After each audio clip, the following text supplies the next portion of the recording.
எல்லாருக்கும் வணக்கம். Cheese kitchen click பண்ணதுக்கு ரொம்ப நன்றி. இன்றைக்கி சீஸ் கிச்சனில் ஒரு ஸ்நாக் ரெசிபி தான் பார்க்க போகிறோம். Potato lollipop. நல்லா கிறிஸ்பியாக உருளைக்கிழங்கு ஃப்ரை பண்ணி மசாலாவோட அதை அப்படியே டூத் பிக்கில் எடுத்து டொமேட்டோ சாஸில் முக்கி சாப்பிட்டா எவ்வளோ டேஸ்ட்டாக இருக்கும்ல, அந்த மாதிரி தாங்க. நல்லா கிறிஸ்பியாக சூப்பராக இருக்கும் இந்த பொட்டேட்டோ ஸ்நாக்கு. இதை ரொம்ப சுலமாக செஞ்சிடலாம். இதை எப்படி செஞ்சேன்னு பார்க்குறதுக்கு முன்னாடி மறக்காமல் சீஸ் கிச்சனுக்கு சப்ஸ்கிரைப் பண்ணுங்கள், லைக் பண்ணுங்கள், உங்கள் நண்பர்களுக்கும் வீடியோவை ஷேர் பண்ணி விடுங்க. இப்போ வாங்க வீடியோக்குள்ளே போகலாம். உருளைக்கிழங்கு நான் வேக வச்சு எடுத்துக்கிட்டேன். ஒரு நாலு விசலுக்கு நல்லா மையாற மாதிரி வேக வச்சு எடுத்துக்கிட்டேன். இப்போ இதில் நான் சில்லி பவுடர் சேர்க்குறேன், சாட் மசாலா சேர்க்குறேன், கொரியாண்டர் பவுடர் சேர்க்குறேன்,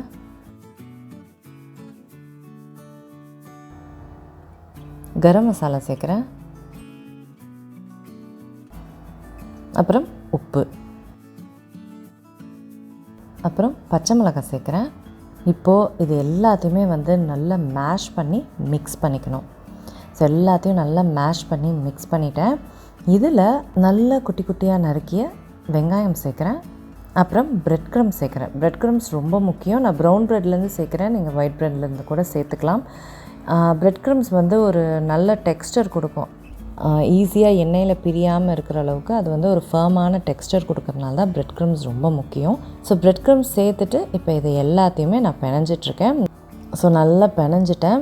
ஸோ நல்லா ஃபர்மாக இருக்குது பாருங்கள் மிக்ஸ்சர், அதுதான் ரொம்ப முக்கியம். நல்லா ஃபர்மாக இருக்கணும். ஸோ இப்போ எண்ணெய் தொட்டு நான் இதை பால்ஸ் மாதிரி பிடிச்சிக்க போகிறேன். நான் இந்த ஷேப்பில் பிடிச்சிக்கிறேன். ஸோ லாலிபாப்க்கு ஈஸியாக இருக்கும் அப்படின்ட்டு. உங்களுக்கு எந்த ஷேப் வேணும்னாலும் நீங்கள் பிடிச்சிக்கலாம். ஸோ எல்லாத்துக்குமே பண்ணியாச்சுங்க. ஸோ இவ்வளோ வந்திருக்கு.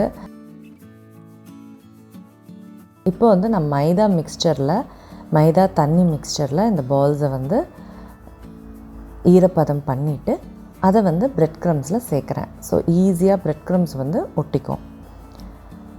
ஸோ பிரெட் க்ரம்ஸ் எல்லா இடத்துலையும் கோட்டாகிற மாதிரி சேர்த்துக்கோங்க. நல்ல ஃபர்மாக எல்லா இடத்துலையும் கோட்டாகிற மாதிரி சேர்த்துக்கோங்க. சேர்த்துட்டு அப்புறம் முக்கியமான விஷயம், எக்ஸஸை நம்ம டஸ்ட் பண்ணி விட்டுடணும், இல்லைனா அப்படியே எண்ணெயில் ஆகிடும். ஸோ எல்லாம் எக்ஸஸை டஸ்ட் பண்ணி விட்டுருங்க. ஸோ அவ்வளோதாங்க, ஈஸி, ரொம்ப ரொம்ப ஈஸி. ஸோ இந்த மாதிரி தான் நான் எல்லாத்துக்குமே பண்ண போகிறேன். நல்லா டிப் பண்ணிவிட்டு பிரெட் க்ரம்ஸில் கோட் பண்ண விடுங்க, அது ரொம்ப முக்கியம்.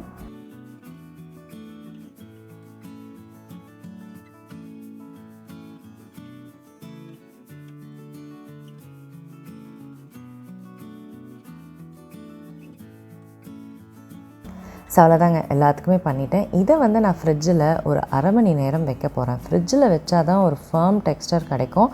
அப்படி இல்லைன்னா எண்ணெயில் பிரிய ஆரம்பிச்சிடும். ஸோ அரை மணி நேரம் ஆயிடுச்சு, எண்ணெயும் சூடாயிடுச்சு. நான் இதை மீடியம் ஹை ஹீட்டில் ஃப்ரை பண்ணுறேன். நீங்கள் லோ ஹீட்டில் இல்லை மீடியம் ஹீட்டில் ஃப்ரை பண்ணிங்கன்னா பிரிஞ்சிரும். ஸோ அதனால் முடிஞ்ச வரைக்கும் மீடியம் ஹை இல்லை ஹை ஹீட்டில் ஃப்ரை பண்ணுங்கள். ஸோ இதை நல்லா கிறிஸ்பி ஆகிற வரைக்கும் நம்ம ஃப்ரை பண்ண போகிறோம். ஸோ பாருங்கள் எவ்வளோ கிறிஸ்பியாக சூப்பராக ஆகிடுச்சு. ஸோ இந்த அளவுக்கு கிறிஸ்பியாக ஆகணும். ஸோ எல்லாம் சூப்பராக ஃப்ரை ஆகிட்டுருக்கு. ரொம்ப ஈஸியான ரெசிபிங்க, ரொம்ப ரொம்ப டெலிஷியஸாக இருக்கும். கண்டிப்பாக ட்ரை பண்ணி பாருங்கள். நான் உங்களை சீக்கிரமாக அடுத்த வீட்டில் சந்திக்கிறேன். வணக்கம். இருங்க எங்கே போகிறீங்க? இந்த 2 வீடியோஸும் கண்டிப்பாக உங்களுக்கு பிடிக்கும். கிளிக் பண்ணி பாருங்கள்.